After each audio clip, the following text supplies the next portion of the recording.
Sinungaling? May I answer, Your Honor? Opo, opo. Kagaya po ng aking binigyang linaw kanina at paulit-ulit na rin pong sinabi ng ating presiding officer. Pakisagot na lang po kasi yun lang po ang tanong. Tama po ba o mali na tawaging sinungaling ang taong iba-iba ang sinasabi? Hindi po sinasagot ang... Lead prosecutor, the response, it's not responsive to the question of Senator Judge Padilla.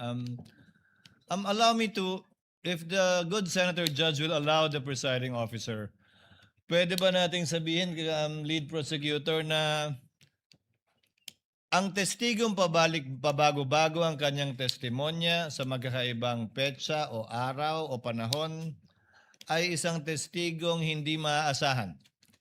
Without particular reference to Arturo Las Sa Cañas, pangkalahatan, I agree with you, Honorable Presiding Officer. Yan. Posible nagsisinungaling siya sa isa, nagsasabi ng totoo sa isa, o nagsisinungaling sa isa, nagsasabi ng totoo sa isa, hindi na natin malalaman yun. Tama po ba yan? Without particular reference to Arturo Las Cañas, I agree with you, Honorable Presiding Officer. Thank you. Maraming salamat po. Sa amin, sa majority, kinakat agad ni remind pagdating ng 2 minutes. I think nakakalata na kami. So dapat pag sinabing 2 minutes, 2 minutes. Pag sa amin sa majority, pag 2 minutes, pinipindot nito. 2-3 beses. Totoo yan. Pero pag sa minority, umaabot na ng 5 minutes, 10 minutes. At meron akong record yan. Pinapayagan. Why? Thank you. The comments of Senator Judge Rafi Tulfo is recognized. However, the chair would like to point out that in the impeachment court, there is no majority nor minority. We are all senator judges. And Senator Lacson earlier requested also an additional time to finish his point, which the chair allowed. That's why the chair reminded Senator Judge Padilla to wind up. Prosecution at sa atin pong Ginoong Pangulo. Meron po akong katanungan para sa prosecution. Sa akin pong mga kaibigan sa prosecution. Napakahalaga po sa bawat pagdinig ay yung nagsasabi ng katotohanan. Tama po ba? Tama po. Opo. Pagka ang isang witness po ay naging halimbawa ng paiba-iba ang sinasabi, ano pong tawag dito? Di ba po kasinungalingan? This is a hypothetical question, Apo. Your Honor. You are not referring to any particular witness? Si Las Cañas po. Yung inyo pong pinakitang affidavit, Your Honor? alam niyo po, hindi pa po ako tapos, kaibigan. Alam niyo po, napakalungkot po para sa amin na marinig na merong kayong ibinigay na affidavit na nabahiran dito po sa loob ng Senado. Dito sa plenaryo ng Senado ay nabahiran ng matinding masasabi nating kasinungalingan sapagkat magkaiba ang kanyang sinabi. October 3, 2016, sinabi niya walang kinalaman ang Pangulong Rodrigo Roa Duterte. February 20,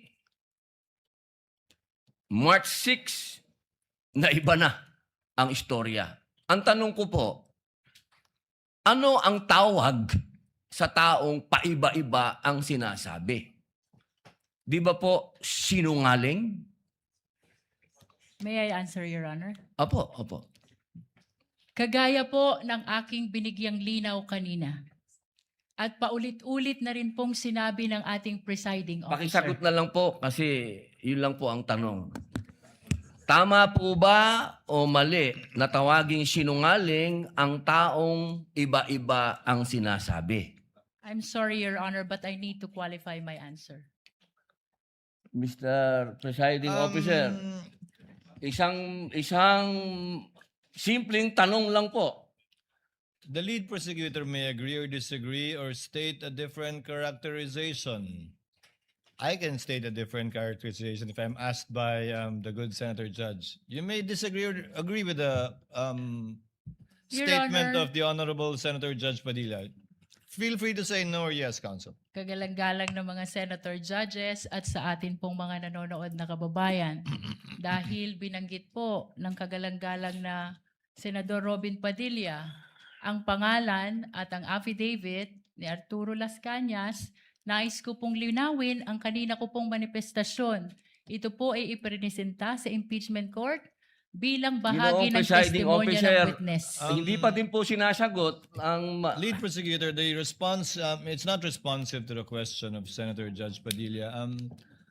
Allow me to, if the good Senator Judge will allow the presiding officer, pwede ba nating sabihin, lead prosecutor, na ang testigong pabago-bago ang kanyang testimonya sa magkakaibang petsa o araw o panahon ay isang testigong hindi maaasahan. Without particular reference to Arturo Las Sa Cañas, pangkalahatan, I agree with you, Honorable Presiding Officer. Yan. Posible nagsisinungaling siya sa isa, nagsasabi ng totoo sa isa, o nagsisinungaling sa isa, nagsasabi ng totoo sa isa, hindi na natin malalaman yun. Tama po ba yan? Without particular reference to Arturo Las Cañas, I agree with you, Honorable Presiding Officer. Thank you. Maraming salamat po, aming ginoong You may proceed, tagapamahalang Senator hukom. Judge Padilla. Opo. Kasi po, katulad po ng sinabi ng aming Senator Judge, 10,000 hours, Pampilo Lacson, napakaliwanag po ng sinabi niya. At kami din po dito, ako po mismo ay gumawa din ng panukala na dapat yung mga nagsisinungaling dito,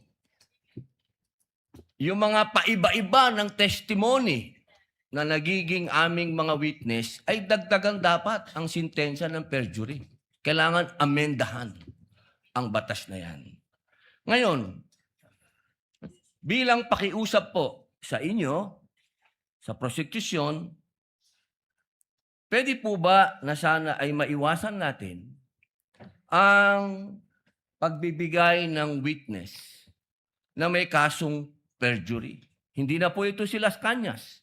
Ang sinasabi ko po ay yung dalawang mahal nating witness, si Attorney Jeremy Lotok at si NBI Agent Talilong, na sa mga oras na ito ay may kasong hinaharap na perjury. Pwede po bang iwasan natin na may mga ganito tayong witness para ang nasasakdal po kasi dito ay ibinoto ng 32 million na tao. Sana po, aming mga mahal na kaibigan sa prosecution, ay isipin nating mabuti bago po tayo magbigay ng mga witness na may perjury na kaso o nagkaroon po kami ng dahilan na gumawa ng amenda na itong perjury ay amendahan. Pwede po ba yun? Your Honor, with all due respect, I would like to take exception to the question and manifestation of the Honorable Senator Judge Robin Padilla. First of all, we were able to verify already that there are no cases pending against the prosecution witnesses. In addition, Your Honor, and only to respond to the concern of the Honorable Senator Judge Padilla, ang conviction po ay hindi ground for disqualification unless it is final and unless it is punishable by more than 1 year and that the crime constitutes moral turpitude. Alam niyo po, napakaganda po ng inyong sagot. Sana hindi one-sided ang ating persecution. Ano? Kasi, alam niyo, pag kayo ang pagpabor sa inyo, alam niyo, bawal po ang ginagawa. Kindly maintain Presiding order Officer, within the bawal po court. ang ginagawa nitong nasa harap natin, nagkukomento. Kindly maintain order in the court. The Sergeant at Arms, by authority of the Senate President, is directed to kindly maintain Hindi po order in the sila allowed mag-ingay. Korte po ito. Thank you. You may proceed, Senator Judge. Who was speaking? Ako po. You may proceed, Senator Judge. I was Padilla. interrupted. With due English. apologies.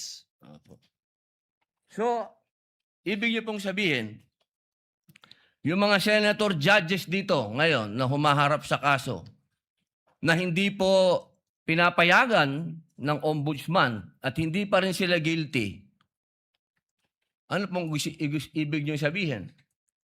Your Honor, with all due respect, ang question niyo po kanina ay kaugnay ng pagtistigo. Testigo nga, Referring to judges the nga yung witnesses of sinasabi the eh. prosecution, Your Honor. Ang usapan po ay yung guilty or not guilty. Okay? So, tatanong na po ako ng bago. Pwede po ba? May I be clarified, Your Honor, on your last question about the senator you said are facing cases? Lead counsel, I think that was more Alam of niyo a- po, malinaw na po yung sinabi ko and wala po kayong karapatan magtanong Hindi, sa Senator Judge. diliwanagin ko nga po. I think Senator Judge Padilla was making a manifestation and not posing a question to the lead prosecutor in relation to our two colleagues. You may proceed, Senator Judge Padilla. Maraming salamat po, Ginoong tagapamahalang hukom. Pwede na po ba tayong mag-advance ng katanungan? Yes, Your Honor. Apo. Yung pong sinasabi ninyo, bakit nyo po nababanggit ang ICC dito?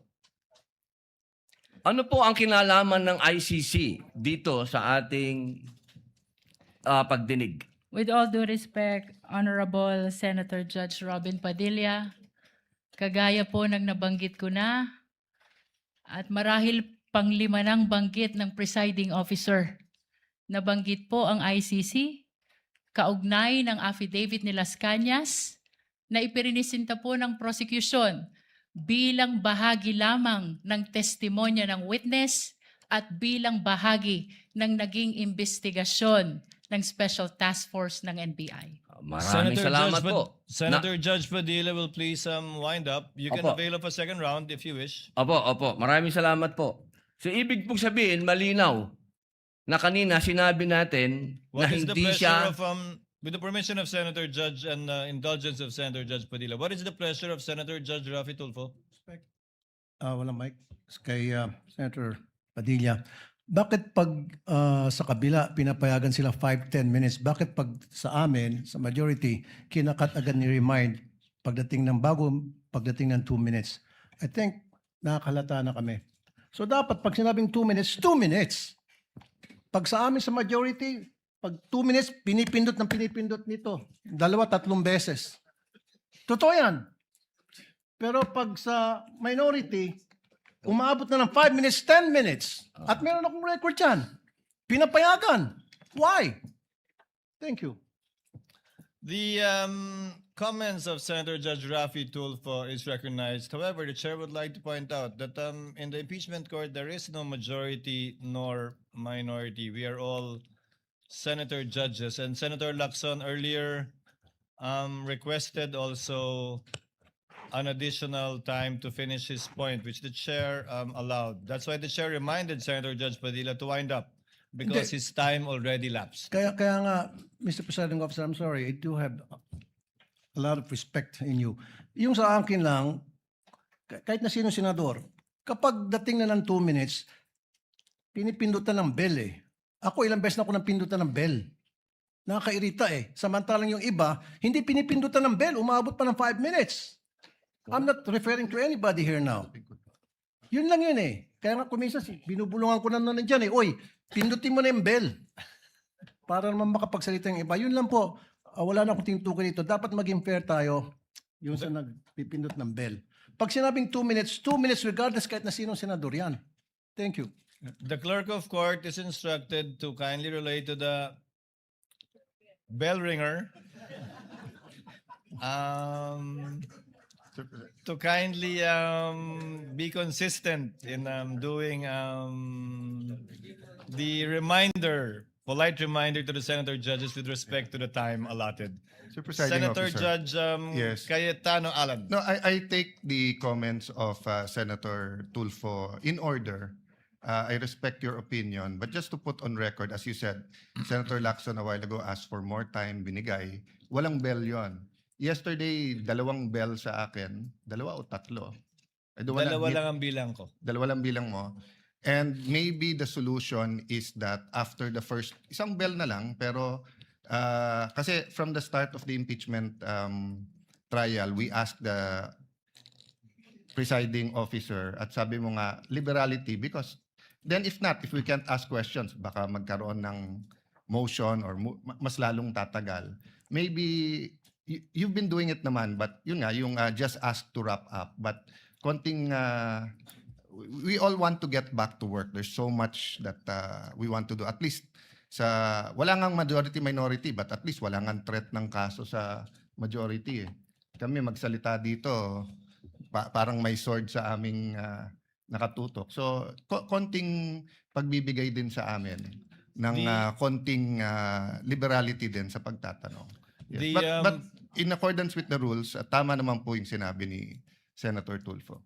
The presiding officer shall take in advisement the points raised by Senator Judge Rafi Tulfo as well as the point raised by Senator Judge Allen. And in that spirit, kindly wind up, Senator Opo. Judge Padilla. Ginoong tagapamahalang hukom, nais ko lamang pong sagutin ang ating kaibigan na si Senator Rafi Tulfo. Sandali lang po. Kaibigan, mas mahaba kasi yung sagot ng ating prosecution. Ako po ay nagtatanong lamang ng oo ba o hindi. Opo. Pasensya na po. Opo. Kindly wind up, Senator Judge Padilla, but you're gonna Opo. bail of the Maraming second round salamat if there's po. one. Tatalon na po ako. Dito na po ako sa aking kaibigan. Maraming salamat po, kaibigan. Opo. Sa akin pong kaibigan, kay Attorney Matibag, mahal na saksi. Mabilis lang po ito. Ako po ay napunta sa PDP Laban dahil po sa inyo. Tama po. Opo. Kayo po ang kumimbinsi sa akin. Tama po. Campaign manager nyo pa po. Opo. At masasabi po natin na isa kayo sa nagpa-number 1 po sa akin. Tama po. Sa lugar po namin, number 1 po kayo. Opo. Attorney Matibag, sumama po ako sa inyo dahil alam ko na isa po kayo sa arkitekto ng pagkapanalo ni President Rodrigo Roa Duterte. Tama po ba? Hindi po. Sapagkat noong 2016, ako po ay ang campaign manager ng Region 4A ni Secretary Mar Rojas po. Ayun. So hindi po kayo connected nung panahon na yon kay Pangulong Rodrigo Roa Duterte? Hindi po. Opo. Kung kayo po ay nagtatrabaho sa mga iba't ibang politiko, kayo po ba ay matatawag na political analyst o political ano pang tawag po doon? Yung mga nagsasagawa, nagpapatakbo ng politika ng bawat politiko? Well, maaari pong matawag na tayo ay tumutulong sa ating pinaniniwalaan na kung sino po ang dapat manungkulan sa ating bayan. Opo. Ibig pong sabihin, pwede po kayong gumawa ng isang kandidato at manalo. Makatulong lang po. Sapagkat ang paniwala ko po, hindi naman po isang tao, lalo na ako, ang magpapanalo ng isang kandidato. Opo. So ngayon po, masasabi po natin na pwede po kayong magtrabaho bilang isang political operator?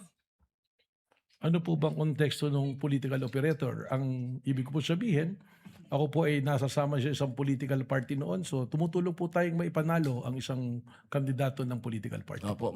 Maipanalo lang po? O ano po ba ang trabaho ng political operator sa Pilipinas? Pwedeng gumawa? Pwede din sumira? Well, ang political operator to be successful, kailangan po yung kanyang sasamahan ay magtagumpay ang kanya pong laban at advokasya. Okay. Yun lang po. Maraming salamat po, kaibigang attorney. Thank you, Senator Judge Padilla. The Senate